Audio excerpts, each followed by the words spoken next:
दोस्तों यूं तो वाइल्डस्टोन के बहुत सारे ऑप्शंस हैं, पर इन तीनों ने ज्यादातर लोगों का दिल जीता है। तो जानते हैं इन तीनों के बारे में, और साथ ही मैं बताऊंगा कि कौन सा हो सकता है इनमें से आपके लिए परफेक्ट, और कौन सी लग्जरियस फ्रेग्रेंस से कर सकते हैं आप अपने आप को अपग्रेड। तो जानने के लिए स्टे ट्यून्ड। दोस्तों स्वागत है आप सबका मेरे चैनल पर, और आप जान चुके हैं कि आज बात होगी वाइल्डस्टोन परफ्यूम्स की। सस्ते परफ्यूम्स में वैसे तो क्वालिटी कम ही देखने को मिलती है, पर क्या बहुत कम प्राइस में भी छाट कर लाए हुए ये परफ्यूम्स आपको कुछ अच्छा एहसास पहुंचा भी सकते हैं या नहीं। सबसे पहले बात करेंगे प्रेजेंटेशन की, यानी ये दिखने में कैसे हैं और इनकी बिल्ड क्वालिटी कैसी है। दोस्तों मेरे पास ये पुरानी बॉटल्स भी हैं, पर मैं आपको इनके करंट पैचेस दिखा देता हूं, जिसमें प्रेजेंटेशन में कुछ चेंजेस किए गए हैं, जैसे कि बॉटल या स्प्रेयर का कलर, पर फ्रेग्रेंस की क्वालिटी और स्मेल बिल्कुल सेम है। दोस्तों वाइल्डस्टोन की बॉटल प्रेजेंटेशन और स्प्रेयर क्वालिटी जनरली सेटिस्फैक्टरी ही होती है, और इस प्राइस में इससे ज्यादा एक्सपेक्ट करना भी मुश्किल होता अगर बाकी कंपटीटर्स ना होते। पर इतने कंपटीशन के बावजूद भी वाइल्डस्टोन की अच्छी क्वालिटी वाली ग्लास बॉटल्स और स्मूथ स्प्रेयर्स काफी सेटिस्फैक्टरी हैं। So very good marks to the presentation. Smell पर चलते हैं और सबसे पहले बात करते हैं अल्ट्रा सेंसुअल की। ये एक सिट्रस एरोमेटिक स्पाइसी फ्रेग्रेंस है, एंड इसमें बार्बरशॉप फ्रेग्रेंसेस वाली नोट्स को ब्लेंड में बहुत अच्छे से यूज किया है,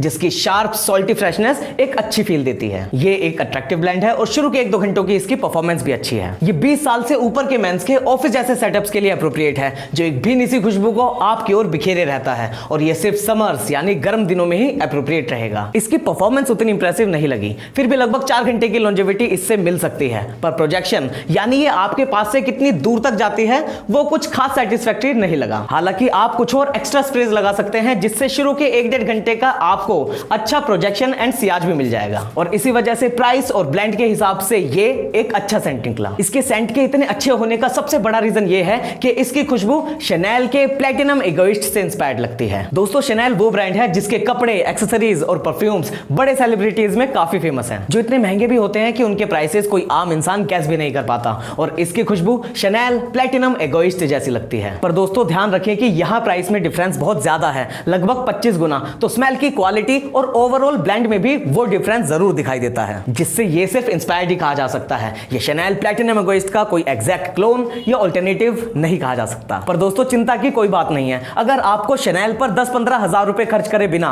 अल्ट्रा सेंशुअल जैसा ही पर ज्यादा लग्जरियस ब्लेंड चाहिए, तो आप ट्राई कर सकते हैं 1500 से भी कम प्राइस का अरमफ लेगेसी, जो अल्ट्रा सेंशुअल से काफी ज्यादा लॉन्ग लास्टिंग भी है, प्रोजेक्शन एंड सियाज भी अच्छा है, और ब्लेंड भी ज्यादा गजब के रिएक्शंस दिलवाता है।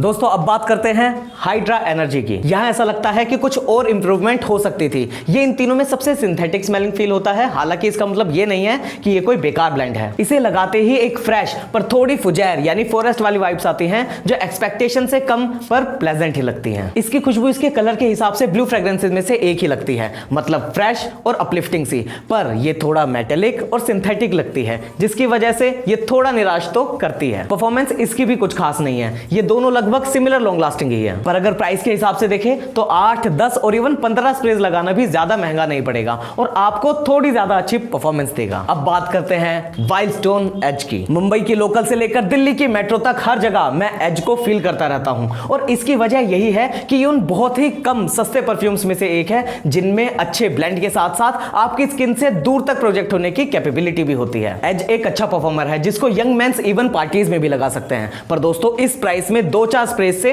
पूरे मुशायरे को अपनी खुशबू से भर देने की कोशिश ना करें, और कुछ एक्स्ट्रा स्प्रेज अप्लाई कर लें। ये एक फ्रेश, एक्वेटिक और थोड़ी स्वीट फ्रेग्रेंस है। इसकी स्मेल बहुत मॉडर्न, यूथफुल और अट्रैक्टिव लगती है, पर इसके पीछे की वजह है इसकी इंस्पिरेशन। इसकी स्मेल एक बहुत पॉपुलर डिजाइनर ब्रांड पाको रबान के इनविक्टस एक्वा से इंस्पायर्ड है। पर पाको रबान पर 5-7 हजार रुपए खर्च करने से पहले आपको इसी जैसी पर और ज्यादा लग्जरियस फील 1500 से भी कम प्राइस में मिल सकती है, जिसके लिए आप ट्राई कर सकते हैं लताफा नजदिया। ये पाको रबान इनविक्टस एक्वा के बेस्ट क्लोन्स में से एक है, जो काफी लॉन्ग लास्टिंग भी रहेगा, और जिसका प्रोजेक्शन एंड सियाज भी बहुत ज्यादा अच्छा बना रहेगा। फाइनली अब डिस्कस करते हैं कि अगर कुछ पर्टिकुलर क्राइटेरियाज में मुझे इन तीनों को कंपेयर करना हो और किसी एक को ही चूज करना हो, तो वो कौन सा हो सकता है। स्मेल में वैसे तो मुझे अल्ट्रा सेंशुअल भी काफी पसंद है, पर ज्यादा यूथफुल और अट्रैक्टिव होने की वजह से मैं पिक करूंगा एज को। कॉम्प्लीमेंट्स और रिएक्शंस की बात करें तो इनमें सिर्फ एज ही है जिसके रिएक्शंस बेजोड़ हैं। लोग आपको नोटिस तो करेंगे ही, साथ ही आपको कॉम्प्लीमेंट्स भी मिल सकते हैं। लॉन्ग लास्टिंग की बात करें तो एज ही इन तीनों में सबसे ज्यादा लॉन्ग लास्टिंग है। प्रोजेक्शन एंड सियाज की बात करें तो एज में वो क्वालिटी है जो प्रोजेक्शन का मतलब आपको काफी कम पैसों में ही समझा सकता है, इसलिए यहां भी जीत हुई एज की। ओवरऑल हाइड्रा एनर्जी एक ओके ऑप्शन ही रहा, इसलिए इसे हम रखते हैं थर्ड प्लेस पर अल्ट्रा सेंशुअल एक पैसा वसूल सेंट बना तो इसे मिलेगा सेकंड प्लेस। पर एज इसकी क्वालिटी और परफॉर्मेंस इसके प्राइस के हिसाब से और ज्यादा इंप्रेसिव है, इसी वजह से यही रहा आज का नंबर 1 सेंट।